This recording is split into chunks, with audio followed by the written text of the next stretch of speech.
La historia de la teoría de grafos nace por las investigaciones del matemático Leonard Euler en 1736, cuando el matemático eh, trataba de resolver el mítico problema de los puentes, donde habían 7 puentes en la ciudad y él estaba en un punto A donde planteaba pasar una sola vez por puente y terminar en el mismo punto A de partida.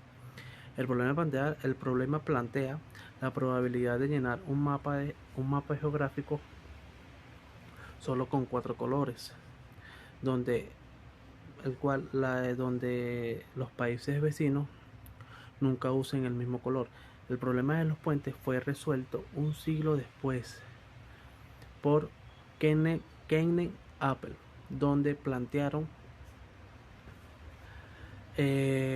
conceptos fundamentales de los grafos. Existen varios tipos de grafos. Algunos de ellos son grafo simple, multigrafo, grafo dirigido y grafo no dirigido. El grafo simple es aquel que acepta una sola arista uniendo dos vértices. El multigrafo es el que acepta más de un artista entre dos vértices. El grafo dirigido se le dice grafo orientado o digrafo. Es un grafo que va dirigido a dos vértices. El grafo no dirigido es un tipo de grafo en el cual los artistas se representan o no tienen sentido definido. Buenas tardes, mi nombre es Carlos Alzolay. Soy estudiante de Ingeniería Informática en la Universidad Nacional Experimental de la Gran Caracas, UNESCA. El día de hoy estamos por aquí para tratar el tema de teoría de grafos y la importancia de las redes compuestas, en este caso las redes compuestas por vértices y aristas. La ciencia de las redes es un campo académico que estudia redes complejas, tales como redes de telecomunicaciones, redes de informática, redes biológicas, redes semánticas y redes cognitivas. Las redes sociales, considerando distintos elementos o actores representados por nodos o vértices, y las conexiones entre los elementos o actores como enlaces o aristas. En la teoría de grafos, una rama de la matemática que estudia las propiedades de las relaciones en una estructura de red. Los vértices son los nodos y las aristas son las conexiones entre ellos. En cuanto a la importancia de las redes compuestas por vértices y aristas, estas son útiles para modelar sistemas complejos y entender su comportamiento.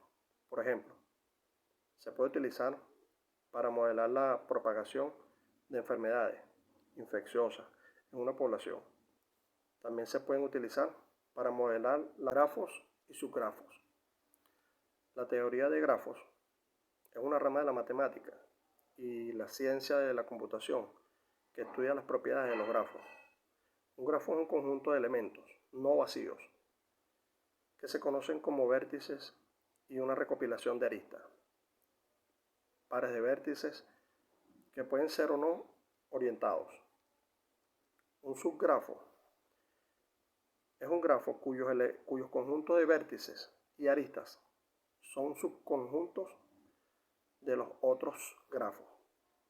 Un subgrafo inducido es otro grafo conformado a partir de un subconjunto de vértices y de todas las aristas incidentes a pares de vértices de dichos conjuntos. La teoría de grafos tiene muchas aplicaciones en la vida real. Por ejemplo, se pueden utilizar para modelar redes de transporte, redes eléctricas, redes de telecomunicaciones y redes sociales. También se pueden utilizar para optimizar recorridos, procesos y flujos.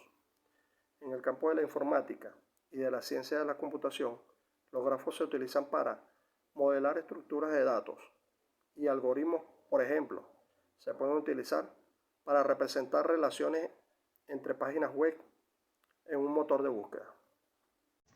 Saludos, mi nombre es Romanderson Herrera y le voy a estar hablando sobre los tipos de grafo.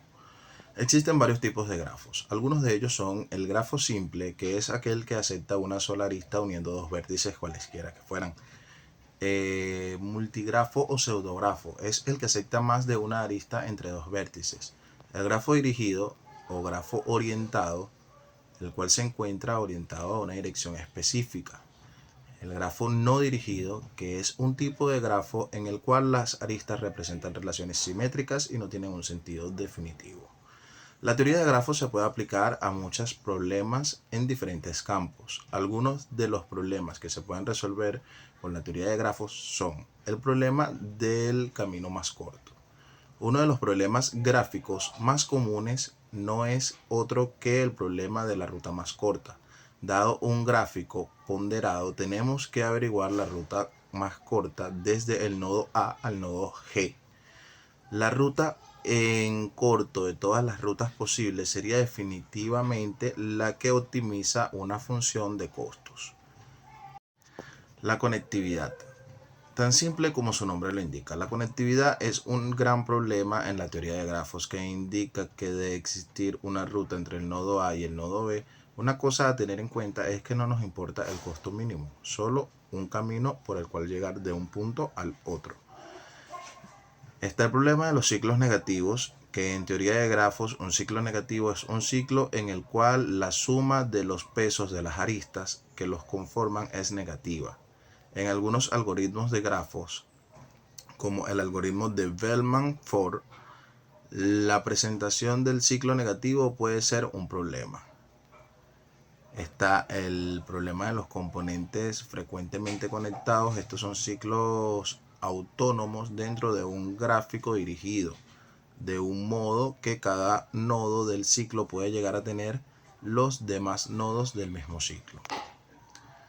El problema del vendedor ambulante. El problema del vendedor ambulante se estructura dando una lista de ciudades y costos o distancia entre cada posible par de ciudad. Luego, un vendedor debe comenzar y terminar en el mismo nodo, pero debe visitar todas y cada una de las ciudades exactamente una vez en la trayectoria con un costo o distancia mínimos, dependiendo de la función objetivo de la misión.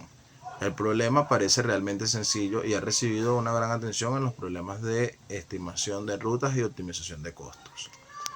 Están los puentes. Los puentes son bordes en un gráfico cuya eliminación podría aumentar el número de componentes conectados en el grafo.